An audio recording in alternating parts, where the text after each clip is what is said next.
2014년 주요 노동 판례 개별적 근로관계의 마지막 부분, 짜투리 부분, 기타 부분 보도록 하겠습니다.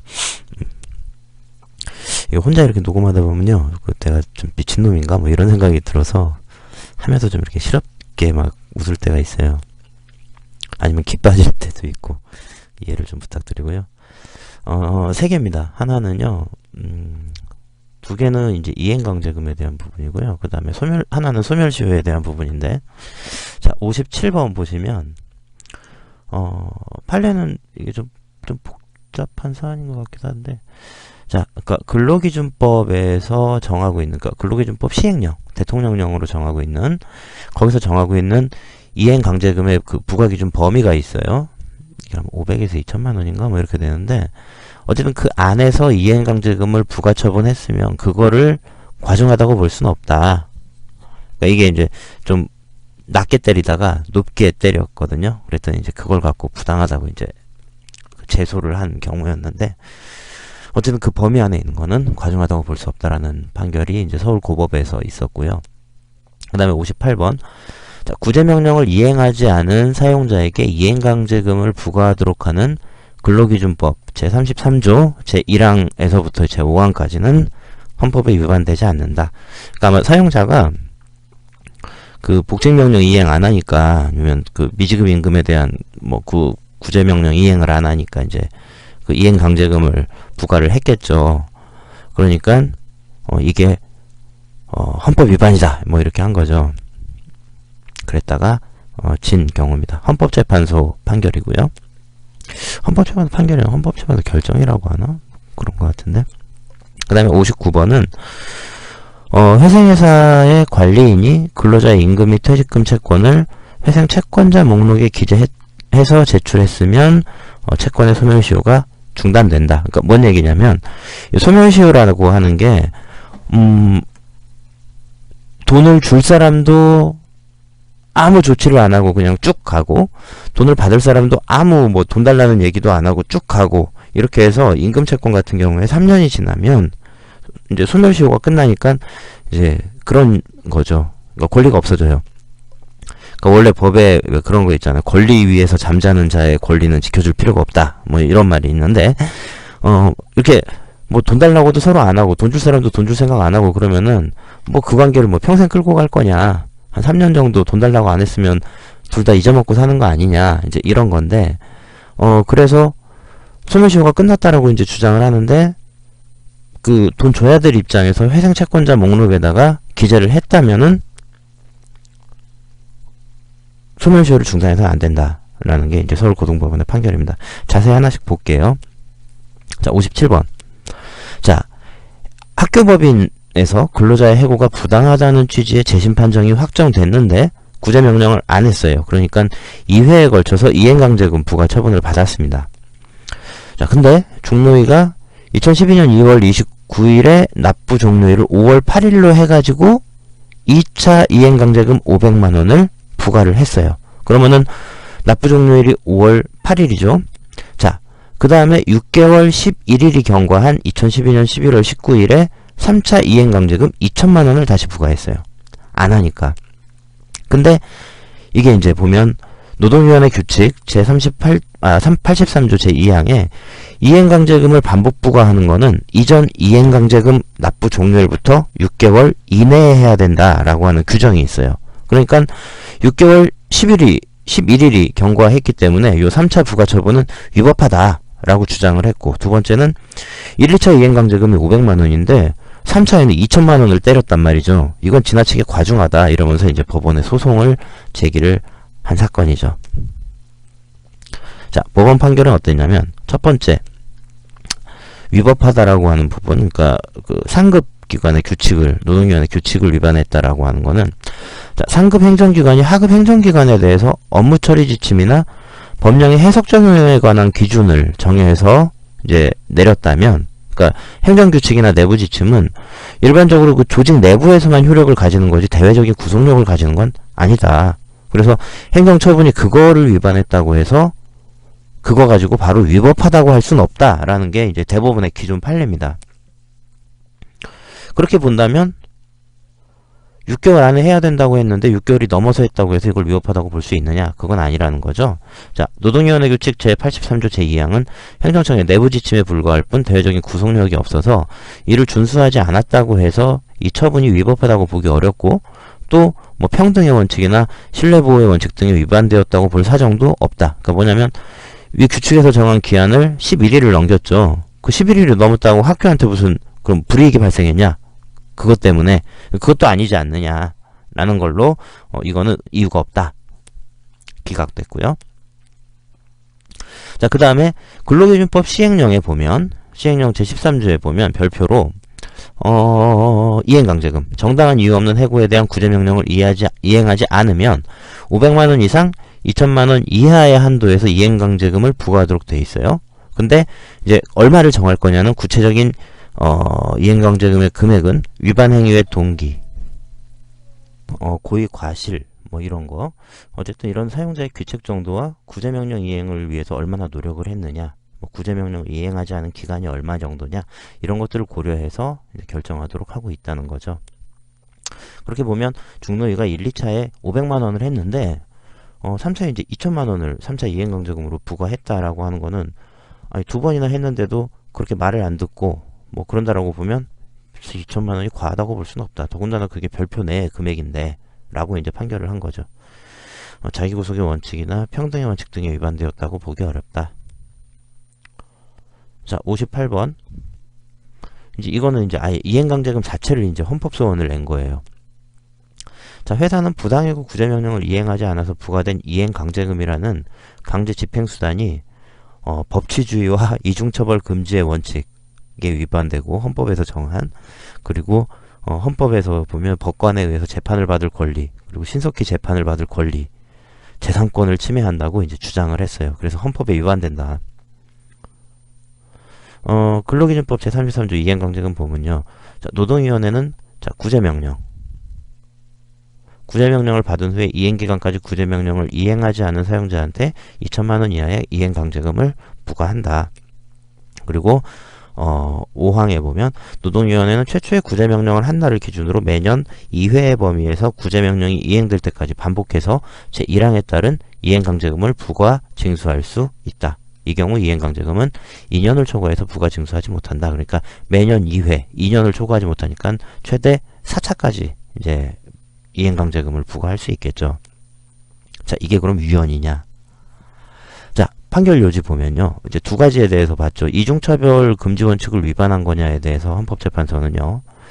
헌법 제13조 제1항에서 말하는 처벌이라고 하는 거는 원칙적으로 범죄에 대한 국가의 형벌권 실행으로서의 과벌을 의미하는 거지, 형벌권을 실행하는 거지, 국가가 하는 일체 뭐 제재나 불이익 처분을 다 그 처벌에 포함시킬 수는 없다라고 이제 헌법재판소가 이전에 판결을 내렸어요. 그렇다면 이행강제금이 그럼 처벌이냐?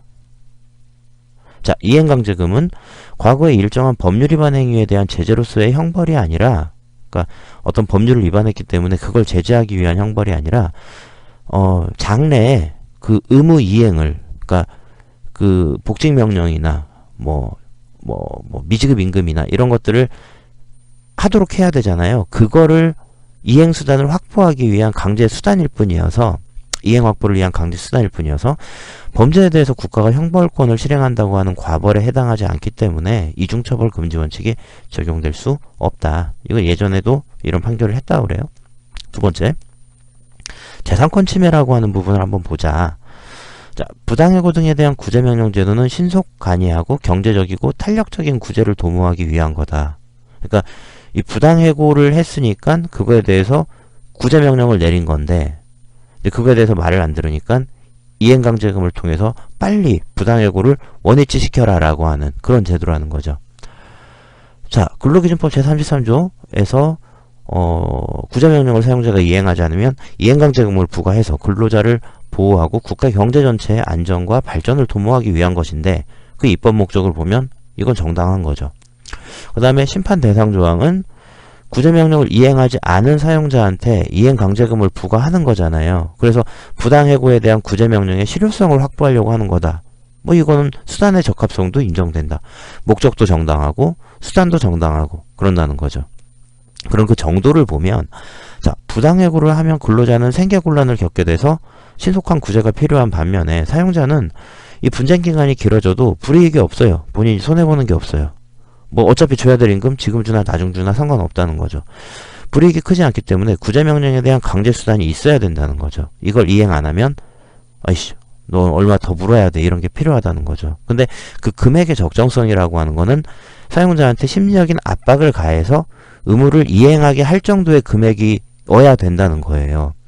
그래서 심판대상 조항이 2천만원 이하의 이행강제금을 연 2회, 최장 2년간 부과할 수 있도록 한 거는 과도하다고 보기 어렵다는 거죠. 그리고 행정상 강제집행수단을 선택하는 것에는 입법자의 재량이 인정된다는 점에서도 심판대상 조항은 침해의 최소성을 갖추었다. 그러니까 강제집행수단을 선택하는 거는 입법자의 뭐 판단이지 그거를 뭐 그게 법으로 틀렸다라고 얘기할 사안은 아닌 거 아니냐. 그리고 마지막으로 심판 대상 조항이 달성하고자 하는 공익은 구제명령이 적시에 이행되도록 함으로써 근로자를 보호하고 노사 간의 분쟁을 조기에 해결해서 국가경제 전체의 안정과 발전을 도모하고자 하는 것으로 사용자가 이행강제금을 납부해서 받는 재산권에 대한 제한보다 더 크다는 거죠. 구제명령 이행하기 위해서 이행강제금을 부과시키는 게 사용자의 재산권보다 더 중요한 부분이라는 거죠. 그걸 통해서 국가 경제 전체의 안정과 발전을 도모한다라고 하는 더 큰 대의를 실행할 수 있다라는 거죠. 그렇기 때문에 심판 대상 조항은 법익의 균형성도 갖추었다고 본다.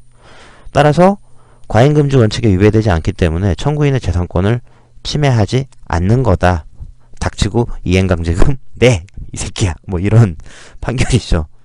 자, 그 다음에 59번. 요거는 이제 그 임금채권 소멸시효와 관련된 좀 약간 부분적인 내용인데요. 보시면 자, 근로자가 2008년 11월부터 2010년 3월까지의 임금하고 퇴직할 때 그러니까 2010년 3월 31일 날 퇴직했어요. 그때 발생한 퇴직금을 회사로부터 받지 못하니까 이를 지급하라면서 소송을 제기했어요.